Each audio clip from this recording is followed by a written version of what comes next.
Hey guys, welcome to another episode of Trust Sports. We're back in this thing. We took a little bit of a break. The boys had to handle some life business, waiting for sports to pick back up. We always had those dull moments, but we're back. It's been free agency. It's been getting ready for March Madness, getting ready for the draft, but we're back here. What's good, my guy, Liam? How you feeling, bro? Man, feels good to be back. Obviously, everything we're going to be talking about leading off to the free agency. I'm fucking fantastic after what my Eagles pulled off. Shout out James for giving us his best player after he talked all that work last year. So I'm doing great. But yeah, no, it feels good to be back. It felt weird. It felt like my week schedule was off. Like this was always a bit. We always record on Tuesdays, so I knew when we record on Tuesdays, Wednesdays feel like Wednesdays and beyond. Threw my whole week off. Yeah.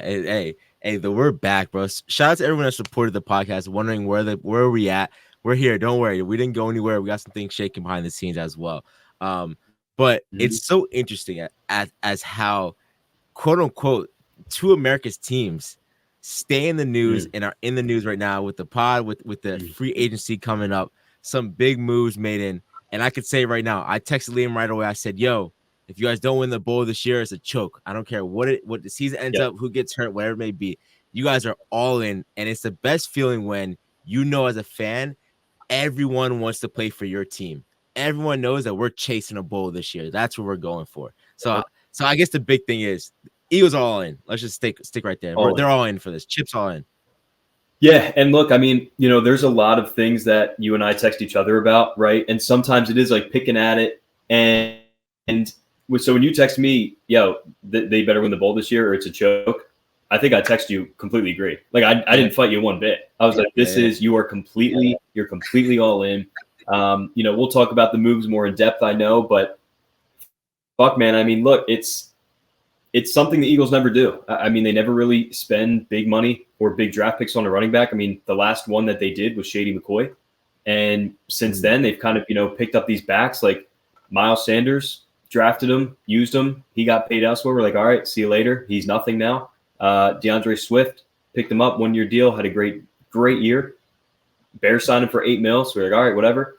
Okay, no. Look at that. Okay, was it a necessary move to get rid of Swift? You were a big Swift guy. Swift did justice for the Eagles.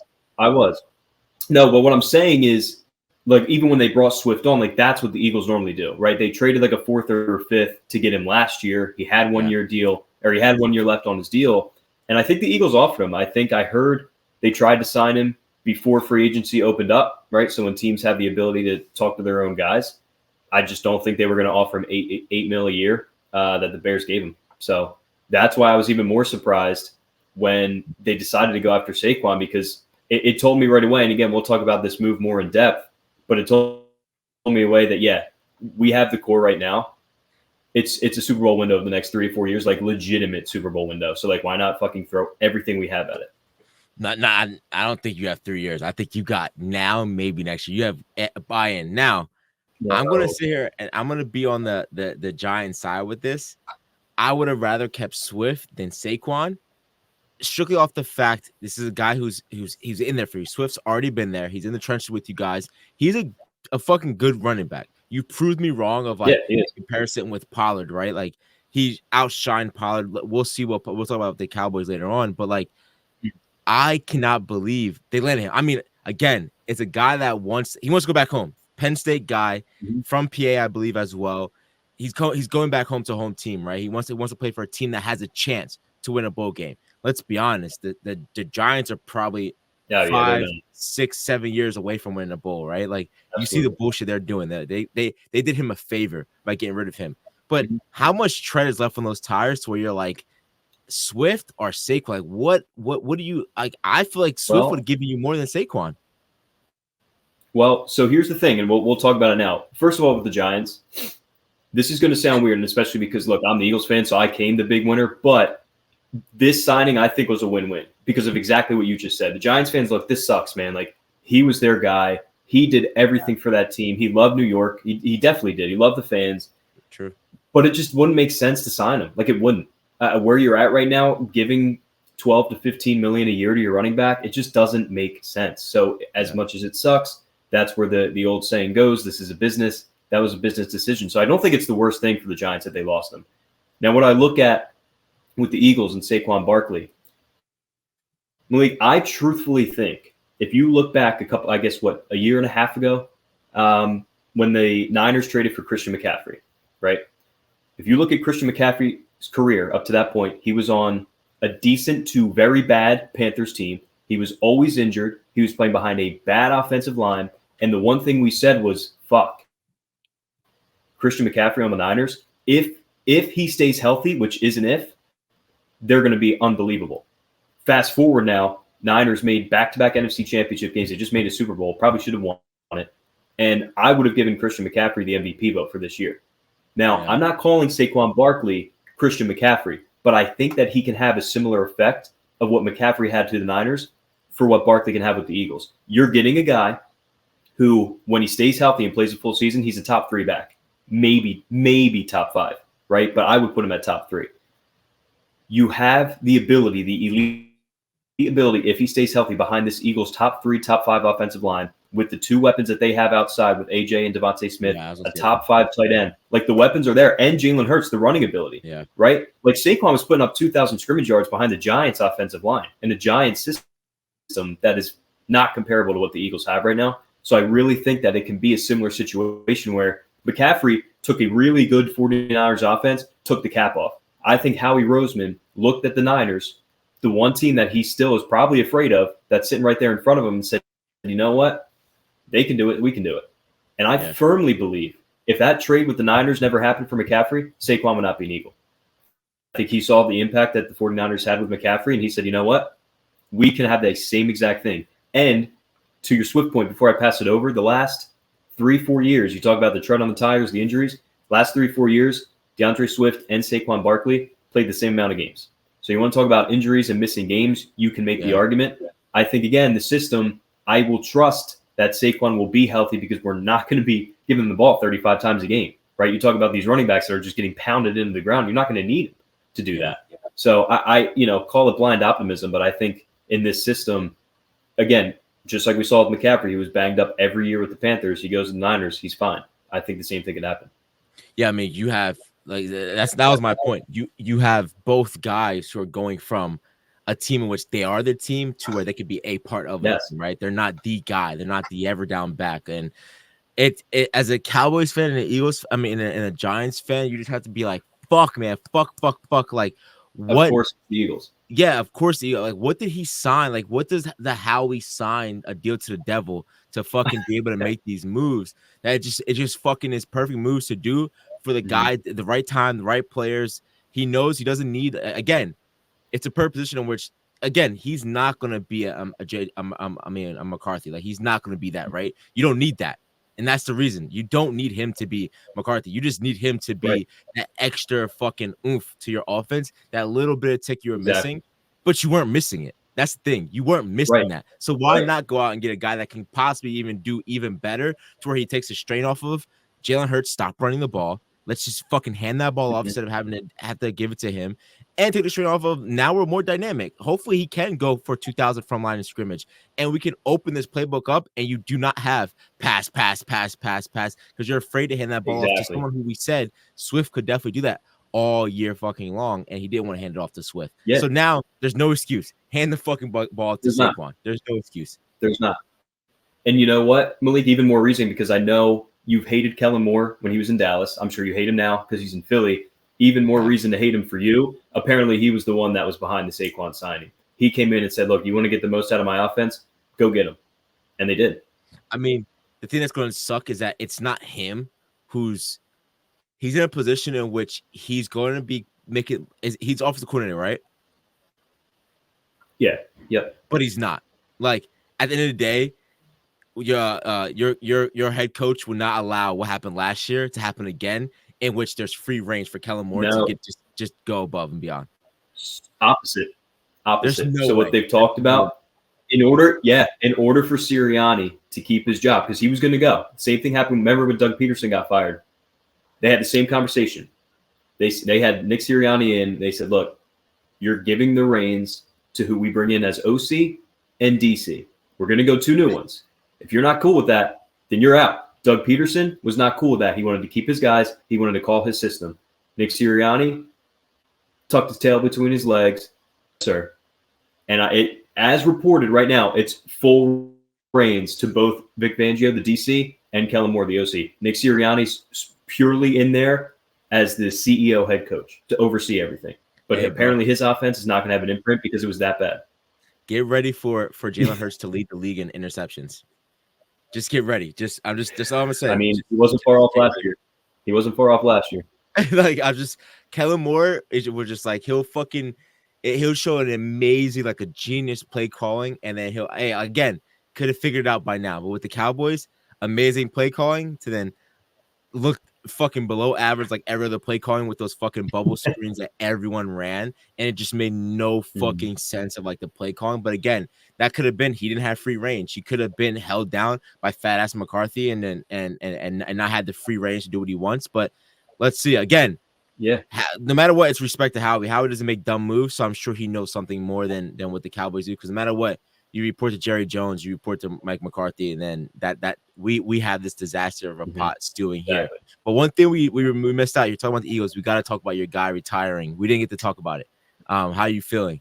Oh yeah, it was known kind of. I mean, even watching the Buccaneers game, I think he left the field in tears. Yeah. And there was a couple of reports, believe it or not, apparently now, yeah, it was true that he told guys in the locker room that was it. So to be honest with you, it was one of those things that like, yeah, we kind of figured, and it was always going to suck. I think, if you just look at like his press conference, if you watched any of it, saw any of the clips, like that's who Jason Kelce was. Truthfully, might be, to be honest with you, the greatest Eagle in my lifetime, all in all. And over your boy, one of the greatest B-Dog? Over B-Dog? Maybe it's honestly him. It's him and Dawkins for sure. I'm about to say. And, okay. Yeah. So one of the greatest Eagles ever. And I do think he'll be back in some capacity. I think he loves the game. I think he wants to coach in some capacity. Maybe they just give him the fucking let's say keep the pass, just come in whenever you want, like do whatever you want. Yeah. But now it's kind of like, it's unfortunate, but now you kind of shift to, well, what's next? And I think that, again, this was something the Eagles had planned for. Our starting right guard, Cam Jurgens, like we drafted to be his replacement. He was just so good. We needed to get him out on the field. So like you have that replacement, and then we have a couple of guards. I'm sure they'll pick up. I would bet money the Eagles are going to draft a lineman in the first round. It's just what they do. But yeah, I mean, it sucks because he was probably still the best center in the league last year. So forget about how great he is as an Eagle and how much everybody loves him. You're losing the best center in the league, which is an issue. Mm-hmm. That's what I said. I said, like that's one of my other concerns with bringing Saquon in is you're bringing Saquon into an offensive line that's having massive changes, right? Like this is a massive hit to a center who is the quarterback of the offensive line, right? And who is the best center, right? Of all, like it will be Hall of Fame guys. No matter what you say, like, okay, we have 4 coming back. You're missing him, like, and you're bringing in Saquon, who is brand new to the offense. Like, again, they're pros; they're going to figure it out, but it's still going to take some time to get there. Yeah, and look, that Hall of Fame in 4-5 years, I guess, whenever they're eligible, it's going to be Jason Kelce and Aaron Donald. Yeah, it was cool to see the one stat that everybody talks about around here: Aaron Donald never sacked an Eagles quarterback. So again, you talk about those two guys and Jason Kelce winning those battles. It's crazy. Yeah, yo, Aaron Donald was a monster, bro. I think that I'm happy he walks away with one. Like he has one under his belt. Like if anyone, I mean, you cared more about him winning that Super Bowl than anyone else. Like when he made that sack and like hit like the ring me, like that was just like fucking beautiful, bro. And he's a freak. He's a freak, bro. Yeah, and that's what it was too. Like with Kelce, right? Like you almost felt like, yeah, he should have had to, should have won last, whatever. But like he was the athlete that you're like, you know what? Thank God he got us one. We got him. That would have been, if he would have retired with that one, that would have been like devastating. Yeah, for sure. All right, so then we have to talk about my Cowboys. So thankfully, I have been so busy with life that I can't. Liam just make sure he throws daggers in there once in a while. He'll send like a Twitter clip to me of like, there's not much to keep up with.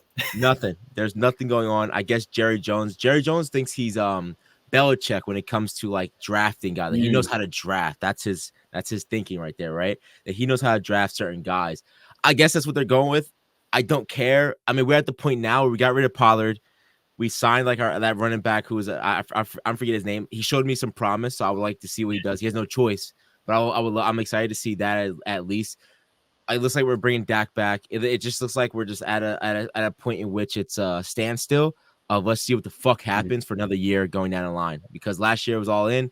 This year it's just fuck it. Make one move to make us quote unquote happy as Dallas fans. I see coming like one move that's like, oh, we drafted, oh, we did this, or like just to quiet it up. But we have Dak Prescott for another year, and it shows me that they're all in on Dak. How do you not pick up Derrick Henry, and how do you not pick up Saquon? It shows me that they're relying on Dak Prescott to get the job done again, and we know what happens when it's all on him for another year. So it's like I'm so happy I had not given a fuck this offseason yet.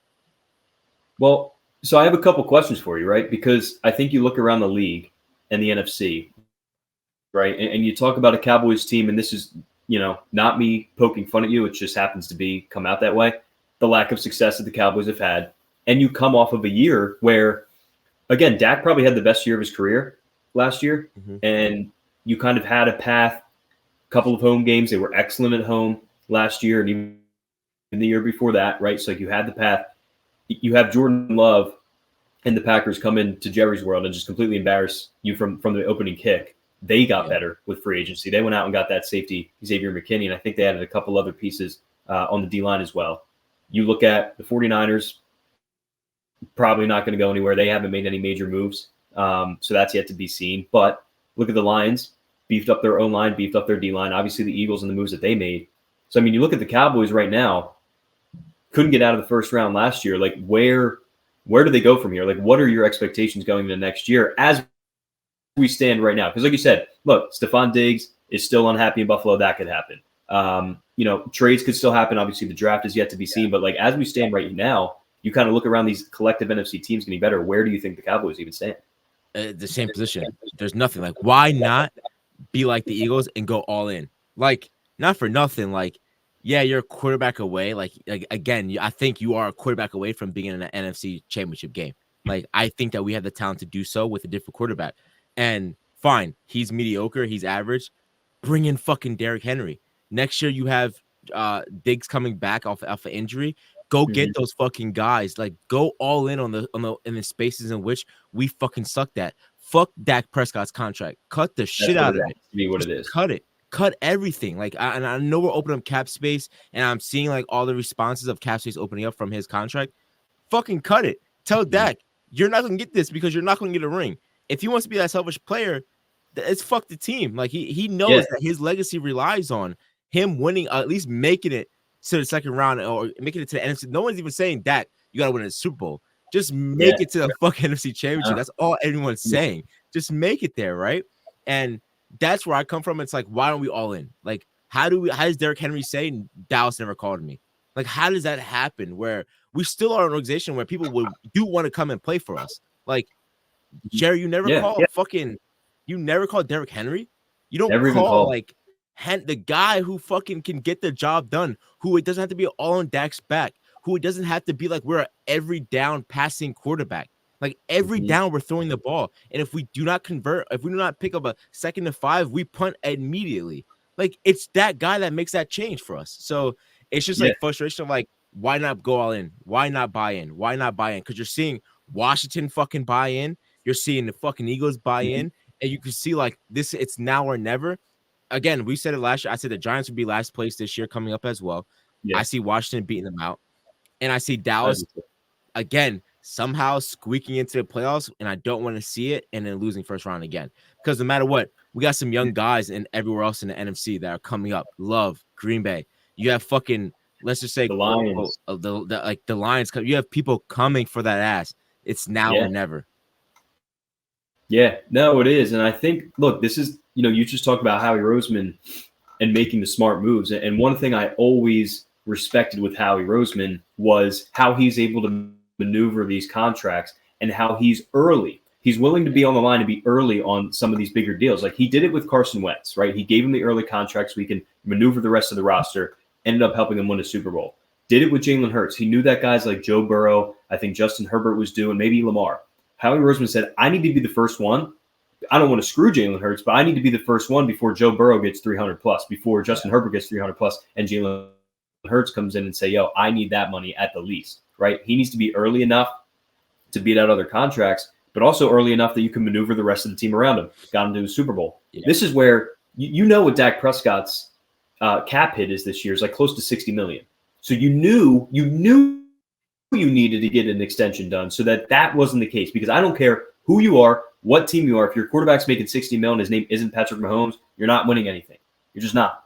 And the fact that Jerry Jones and the Cowboys, like, they don't, like, I haven't even, again, I don't follow the Cowboys as closely as you do, but I follow the NFL, and the NFL talks a shit ton about the Cowboys. I haven't heard anything at all about contract negotiations. So is this going to be kind of a transition year? Are they just saying, fuck it, we can't make any moves, we'll pay Dak the 60, and look, we'll lock up guys like Micah Parsons, CeeDee Lamb, and all these young guys that we have in the back and try to go after another quarterback? Like, is that the game plan? Because right now it kind of seems like they're throwing shit at a wall. Jerry Jones is saying we're all in, and he signed one free agent. Yeah. Or maybe two. And then he's re-signed a couple of guys that, no offense, it was a long snapper, a running back that nobody heard of going into last year that can't be an RB1. Yeah. It just doesn't seem like they really have a plan right now. It kind of seems like they're waiting to re-sign their own guys, and that just doesn't make any sense to me. Yeah. And like I said, again, everyone was calling me crazy. I was like, I'm all in on Fields because I truly think we're that quarterback away, bro. And it's like, you could prove me wrong. Prove me wrong when we go get another quarterback and the job doesn't get done again. Like that, whatever, fine. Like, you know what I mean? But like right now, if you watch these games, we're a quarterback away and we're a head coach not being a play caller. Like that's how fucking it's like we don't how much more stupidity do we? It's like we're just stupid enough to keep up with the same bullshit over and over and over and bring in dumbass fucking coaches and keep the same quarterbacks in that system. It doesn't work. It's the same thing from Tony Romo. You bring in the dumbest of coaches, the same thing fucking happens again. Like, why can't we just we have the guys. It's like, how much talent do we have to waste to where we waste our time here, they go somewhere else, and they win a Super Bowl immediately. Within the first 3 years of them being gone from Dallas, Super Bowl winning team. Because teams know these are guys who add them to my team and they bump up our roster amazingly. Mm-hmm. So what are you going to do on draft night when the Cowboys select Blake Corum out of Michigan? I will cry, bro. I would denounce my affiliation with the fucking Cowboys, bro. Yeah, that'll be the last straw. It's just like let's just do Deuce Vaughn again. Like, you know what I mean? Like, I just hyped up myself for Deuce. Like, I knew what it was going into. It was an amazing story. It's just the same fucking thing. The same thing, bro. Same thing. You might as well fucking draft JJ at this point. Well, dude, I was going to say, you might get him in that division. So not all might be lost, because I think the Giants might go after JJ, which would just be so sweet. I love it. I see, like, it's such a propaganda. I seen his stock rising from the draft. I mean, from the combine. I'm like, are you fucking shitting me? Like, are you shitting me? And they're like, it doesn't make any sense. And it's like, I'm just a hater, I guess, bro. Just write me off as a hater. Yeah. Well, it literally, like, I saw somebody joke about it. They're going over the top quarterback prospects, and it's like Caleb Williams, Heisman winner, Jane Daniels, Heisman winner, Drake May, like, legit size. He's raw, but like has it. JJ McCarthy, he's just young and can be good. Like that's like it's like people are going to be I don't get it at all. And like I said, look, have him rise up as high as 6 and have the Giants take him, please. Like, this is good for us. Have the JJ hype be through the roof, because then the Giants will do some stupid shit and they'll get Daniel Jones part 2. Now, what's his name is I think that the quarterbacks I think that will be, well, I'm not going to talk about that. Let's say that for when we do a draft episode. We'll say that for a draft episode. But besides your Eagles, who do you think the upgrades are around the league? I say, of course, shout out to my boy Fields. I'm in love with my guy Fields. I'm so happy that he's out of the fucking Chicago. Leave that shit a mess. Leave it for Caleb to pick up the pieces and do the same exact thing. I think that he's going to be same position as Fields was. This is an amazing move for him. Like I don't give a fuck about the Steelers. If I'm a Steelers fan, I am fucking ecstatic with having to bring in him and Russ, only for that QB room. This is a young guy. No matter what, you can't ever disrespect Russ for not being a guy who's smart, can coach up, and can produce. Whether you say Russ is going to back up Fields or Fields will back up Russ, that predicament is amazing. Like, you got to look at. Not for nothing, like, these are two crazy. This is a crazy analogy, but look how long fucking Aaron Rodgers backed up Brett Favre. You know what I mean? Like, fuck it. Imagine this is only for 1 year. And Jordan Love. Exactly. And Jordan Love. Like, these are guys who need some mentorship. Like, I think we're in today's time where the college quarterback just isn't ready to just bang, go on these teams that are fucking sorry. Let them get developed. Don't put that pressure on them. Yeah, exactly. That's what he does. And he's with Mike Tomlin. Beautiful fucking system. Perfect for him to go balls to the wall. They have a good team. What were they missing last year? A decent fucking quarterback. A decent. I know that's maybe your guy now, but fuck, man. Look, I hope he never plays ever. I know that's your guy now, but Jesus, he was fucking awful. Yeah. I mean, they were down to their they rode with their third string quarterback into the playoffs and decided to start him against the Bills. And they still won. I think they won 10 games. But no, you're right, and that's an excellent point because it's so weird to see just 10, 15 years ago, these quarterbacks would come in, and if you started a quarterback right away, you were nuts. Like, you were going to fuck that kid up. Like, you drafted a quarterback. Like, I even remember when the Eagles took Carson Wentz, I was like, man, I just want to see this dude play, but they probably won't. Like, you always sit the quarterback one year at least. Yeah. Like, even that was just a couple of years ago. Yeah. So you're right. Now you have these dudes that are coming in that are playing on some of the worst teams. I mean, look, if you're being drafted that high, your team's bad. That's the whole point of the draft. So you're right. Sit behind Russell Wilson for the year, if that's what it takes. You're in an organization with a head coach. Like, top down, the Steelers are one of the best run organizations in all of sports, I think you could say pretty easily. And then, look, they're going to do what they need to do to have you succeed. Like, Russ is there for 1 year. I can't see him being there any longer than that. Like, they know what this is. He knows what this is. So sit him for a year, and then hopefully all you traded away was a, fourth round pick for hopefully what can be an exciting franchise quarterback. I mean, either way, you're all in. Either way, you say, you know what? Last year we didn't have a quarterback who still made the playoffs.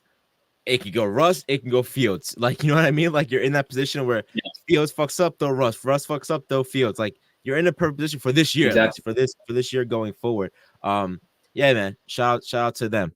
Any other teams on the lookout? The Ravens. You got to say the Ravens. I mean, OBJ leaving's upsetting, but this is, again, if he's on the chopping block as well in my eyes. He's right there. Like the Ravens are with the Eagles in my eyes. If they don't get it fucking done, I'm writing them off. I don't want to hear no more. Yeah. Yep. No, I agree. I said the same thing to Vaughn. It's a perfect fit. What did Vaughn say? Perfect fit. He said Ravens Eagles Super Bowl like in a blink. didn't even need to think about it.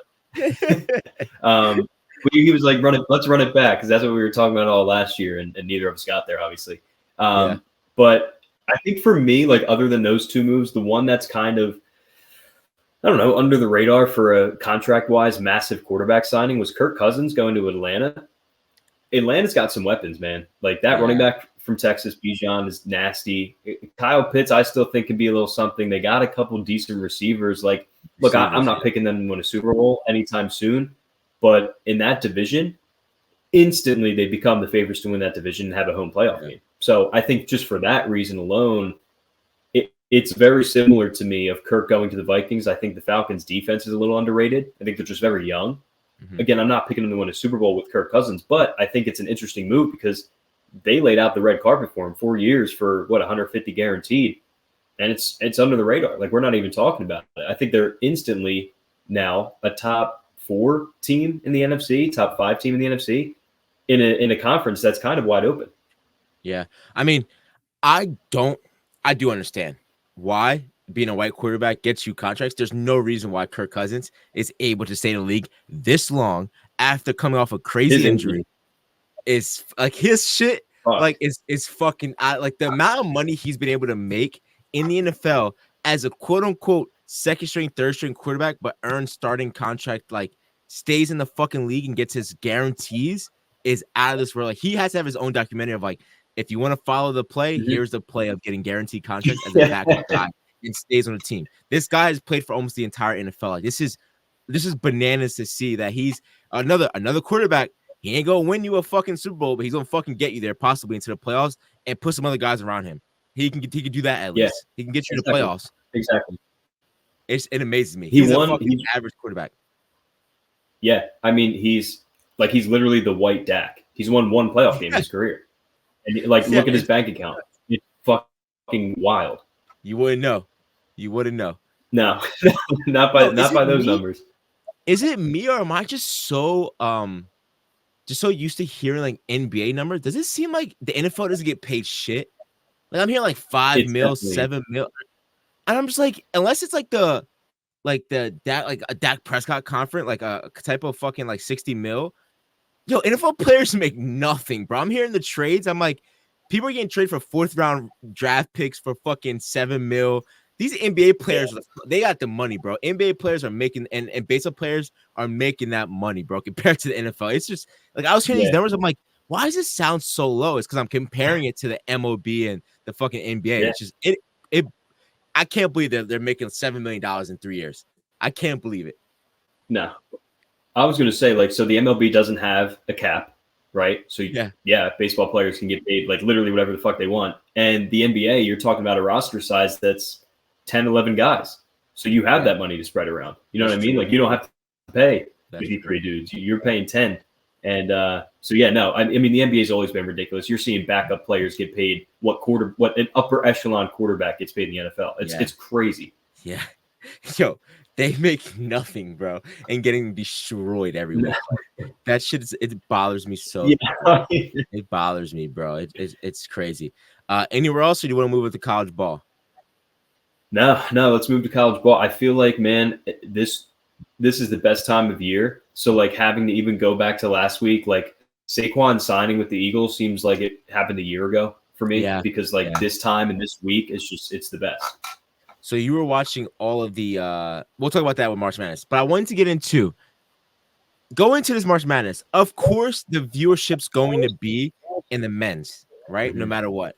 But let's be honest. I only know 2 men basketball players in comparison to I have watched more of highlights of the women's. I've watched LSU, South Carolina, Louisville of women's basketball than I've watched anything. And all I know is the Asian Steph Curry and like the big white boy that plays for some they went Carolina. That's Purdue. The only fucking Purdue. Like season 7-4. Yeah, and no, there's some big white boy that's nasty at like some regular college, and he's like they're like the North Carolina colors, the Tar Heel colors, and like they wanted to see him in the game because he's like nasty. That's the only guys I know. I only know that the Asian Steph Curry at Nebraska or Wisconsin. Nebraska. Yeah. That's fucking it. But I know more about the fucking women's than anything else, and I was like, yo, it's like Caitlin Clark and all of them, like they're taking over, bro. Like they're very we talked about this revolutionizing the game. They're revolutionizing the game like in its totality. Like now you're seeing social media, like the fights that's happening. You're seeing Angela Reese and the one girl from South Carolina fighting on the court and like throwing elbow. Like you never would see that before. Like it's fucking amazing seeing. I'm like, no matter what, the viewership is not going to show what they have done because the viewership's always going to go to the betting of March Madness on the men's side. Yeah. But let's not front and say the women's have been taking it all year long. They take the reins for the year, I would say. I didn't know shit until this week, until we start seeing like buzzer beaters on the men's side for like the championship games. Yeah, and I think I totally agree with you. I actually had that same conversation with somebody at work today. Like, and he was like, "No bullshit. I probably will watch as much, if not more, of the women's brackets and March Madness than the men's because, and it's a couple things like what you just said. Caitlin Clark, we've known about it for 3-4 years. She's been on Iowa, right? She stayed there. Angel Reese won a natty with LSU last year, like back with LSU. They're coming back for 2, 3, 4 years. The coaches like are big stars. Like South Carolina's coach from around Philly, like Dawn Staley, she's awesome. The LSU's coach, like she's not too shy. Yeah, she's big Philly. Like she'll rock Eagles jerseys all the time. No shit, that's why she has that fucking attitude. No, I'm pretty sure she went. I could be wrong on this, but I'm pretty sure she went to Temple. But yeah, she's from Philly. You bring up a great point. I mean, like, it is that, and these college players are one and done. You don't really know about them until they're back in league. One and done, and the transfer. Yeah, like they're transferring left and right. Like now, it's like if you don't. You just don't see anymore, and this is like a whole other conversation. I'm glad they have the flexibility to transfer, but I think there needs to be some sort of like there's some sort of guidelines because I mean you don't even see dudes go to college at like 17, 18 years old anymore. And if you have a coach tell you, yo man, like you need to develop a little bit more, like you're going to sit. He's gone. Yeah. He's going to another school. Like, there are guys right now in this tournament, like some of the biggest names, quote unquote, in the tournament that are on their third or fourth school, bro. It's like free agency in pro sports. You can't even keep up with it anymore. Yeah. So, yeah, the women's, I completely agree because, like, you know, even UConn, when you and I were growing up, they won every single game. You remember that? Like, they were all of what I knew about women's basketball. That's all they were. They just won every year. So, like, you still have them around. You know, Tennessee's fun. Like you said, now the SEC is getting tough, right? The South Carolina, LSU, what if they meet? So, yeah, no, I'm with you. And I think it's also, like, we'll talk about our brackets. I filled out my bracket, and I kept going back, and I'm like, I don't love any of this. I don't love any of my picks. And I keep thinking, I'm like, I just think these teams stink. Like, I think this is one of the worst years. Men's college. What's that? Last year sucked. Last year's Final Four was awful. Who, like, it was like it was like awful teams. Everybody was like, this shit sucks. Let's watch fucking women's. Like, exactly. Like, I don't know if it's the transfer thing. I don't know if it's guys, just because guys have always been one and done for a while now. So I don't know if that's it, but like, there's no cohesion, right? Like, that's why, like, I think we'll talk about it. Spoiler about Houston. But, like, you've had guys that have been on this team for a couple of years. Like, they know how to play with each other. It's not just – it's not a video game. You can't just up and, like, insert yourself into a team and have everything be fantastic. So, like I said, I was going through this bracket. I was like, I fucking hate every pick. Like, I was getting to the Sweet 16 or Elite 8, and I'm like, I have them going this far, and then I'd go back, and I'm like, well, there's nobody else I would rather want. Like, I really think this could be – it's one of the weirder years in college basketball, coming off of a weird year last year, like you said, of the Final Four being teams that nobody had. No one had. All right, so do you want to go to our March Madness, our brackets? Yeah. Let's do the brackets. Let me start off with this, because I know we'll talk about Final Four and our final predictions. But I'm curious, the one thing that people watch this for, the reason it has its name, March Madness. What is one or two big upsets that you've had in the first round? Man, I can't open my bracket. Hold on. Let's see. Oh shit. Okay. So, one or two upsets I have. Let's go. I'm not gonna sit here and cap like I'm that fucking guy who's gonna pick a crazy upset right early.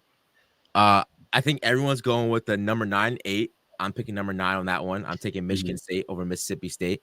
And then going down the line, I don't have any more upsets in.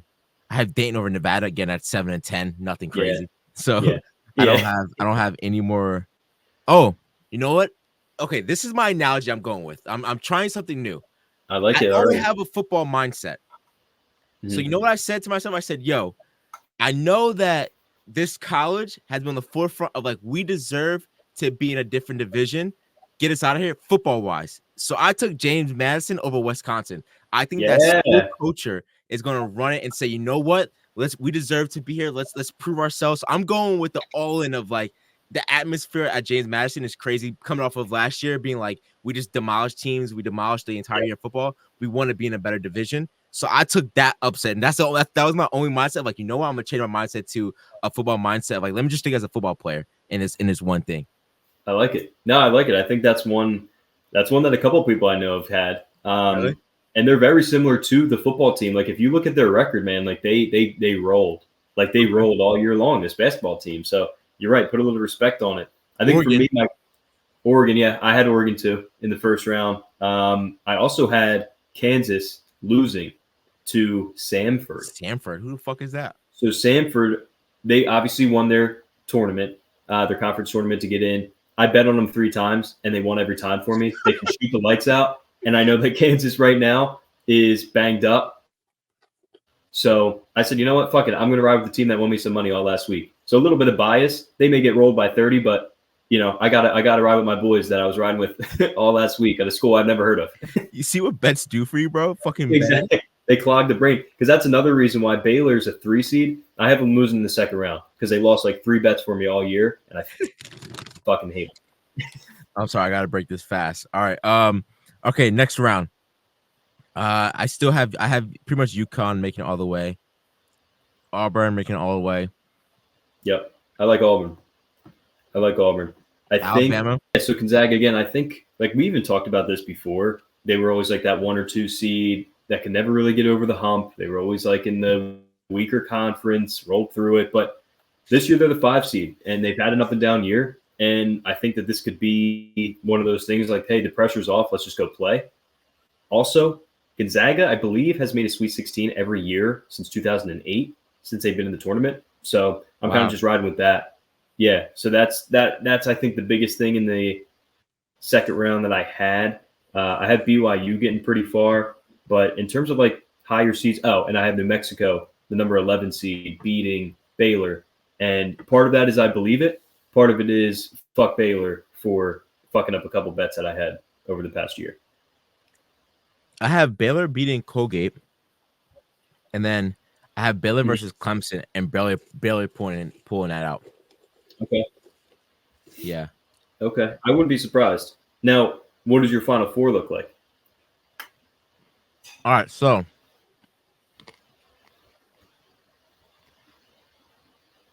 Final Four, shit, man.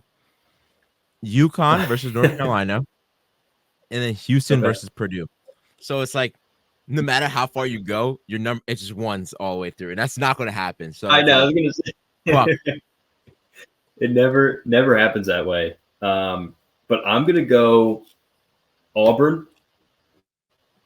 I just fell in love with them. I've watched a lot of Auburn games over the past month and a half. They play. You want to talk about this may change. This may sway you a little bit. You want to talk about a team that plays with swag? Crying. I saw the coach was like crying. Yeah. So he talked about losing his dad before the season started. But they got a couple of dudes that play on that team. And again, you talk a lot about like swag and how these dudes carry themselves during the course of a game. Watch an Auburn game or watch Auburn highlights when they are like rolling. Swaggiest team in the league. I'm telling you. So you have. So I think if they get hot, I have Auburn beating UConn. I think that too many people. I love UConn. I've been watching them all year and been saying, look, UConn and Houston are going to be on a collision course. But I think too many people are going to be on UConn to repeat as champions. I think it's extremely hard to repeat. That's why we haven't seen it since 2006 and 2007 with the Gators, with Florida. And I really just think that, look, again, this is more of a biased pick too. I've fallen in love with Auburn personally. Outside of the games that I've watched, I probably will think UConn beats them, but I have to continue to ride with them. So I got Auburn there. I have them playing Arizona. So I have Arizona beating North Carolina. And then I have Houston versus Tennessee. Wait. Where do you have Tennessee coming out of? Oh, I have Tennessee beating Tennessee. Okay. Yeah, I have Tennessee beating Purdue. Oh, okay. And then I have Purdue in that one. Damn, son. Okay. And then the finals. The finals, I have Auburn going to the finals against Houston. And I think, again, not to spoil any of your picks, but I'm going with Houston. And look, they got smoked last week. Yeah. Or last weekend against Iowa State in their conference. But it's hard for me. And again, this was like it was hard for me to pick against UConn because it was the same thing. But it's hard for me to bet against Houston and go against Houston when I've been watching them all year and just saying like they are clearly the best team in the country. They had a bad game against a team that matched up very well against them that's played them for the third time this year. But I just can't not pick Houston to roll through and then make it there and not win. I've seen enough of their games. Like if they play anywhere close to their best, they'll beat everyone in front of them. So I have in my finals, I have Houston beating Auburn.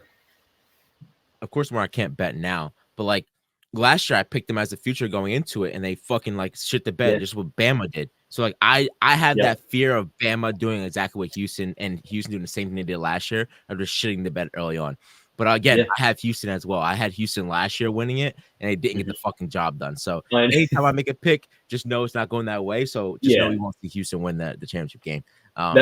That's the one thing too. Like when I was filming this down, I'm like, fuck, like I don't like it. I gotta change. I was like, dude, no matter what you fucking put in here, it's gonna be wrong. Like, why are you acting so serious? like we can control any of it. Realistically, whoever gets lucky has the best brackets because nobody knows. I might go back and redo this bracket and just think football. Like I think you have a better chance. Yeah, okay, what football team would beat each other and just let it go. Like, they always say women who know nothing about the sport have perfect. There's like they have better brackets than anyone else who knows the sport and watches it intensively. So I get it. I completely understand. That's exactly it. Yeah. You should create a bracket that's like that and see that one would probably be more accurate than the ones that we did. Yeah. We gotta do a women's one. We have to do a women's bracket. Yeah. Maybe we can talk about next week. See what the women's is up to. But I'm excited for this one. Like I'm kind of upset that I didn't have enough time to pay attention to all the championship games because they were like, this is the prelude to March. Hopefully, it didn't burn the stem out and like that was all the hypeness we're gonna get. But it was amazing games. Like it was amazing games going into it. So hopefully it holds up to the hype because last year was not it. Last year was not it at all. Yeah, I think it has the potential. Again, I think that when I say everybody stinks, I think that opens the door of possibilities of a lot of upsets, right? So that's what people always want to see.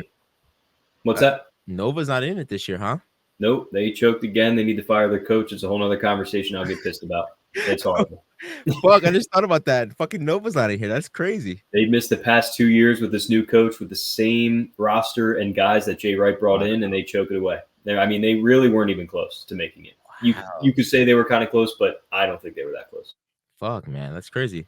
All right, man. Hey, I'm excited. Hey, the podcast is back.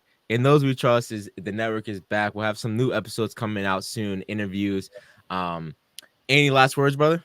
No, I think feels good to be back. Like you said, we have all March Madness. We got baseball coming up, and we got a couple of things in the chamber for the draft. So it's going to be a fun couple of weeks.